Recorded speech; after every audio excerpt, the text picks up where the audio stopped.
number one would be Mhm. how you say it and not what you say necessarily.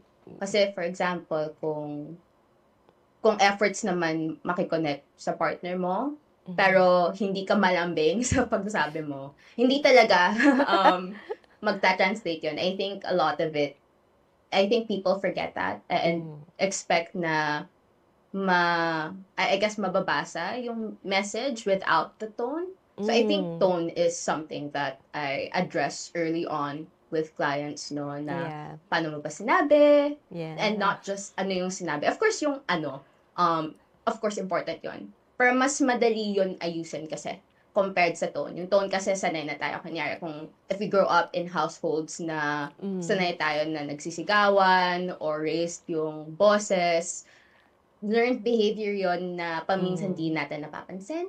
So, mas madali Mm.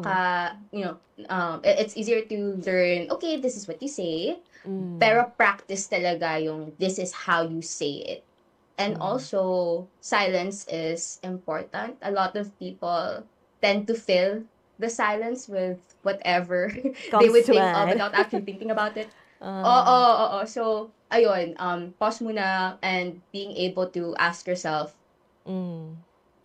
kaya ko ba tong sabihin ng maayos? Kaya ko ba tong sabihin with the tone that I want to convey? Mm. Mm. Tapos kung hindi, edi pause muna, do other things, and then Mm. check in again. I think yun yung important. Kasi for a lot of people, alam naman nila kung ano yung kailangan sabihin. It's just a matter of being ready to say it. So for example, saying I'm sorry is a big Mm. issue for a lot Yeah. of people. Tapos Uh, kung magso-sorry, sasabihin, oh, sorry na, parang ganun. And it's not helping the situation and it makes things worse. So it's actually pausing and asking yourself, okay, am I ready to say it in the way that helps the situation? And I think mm. part rin sa communication would be, do I just want to be right?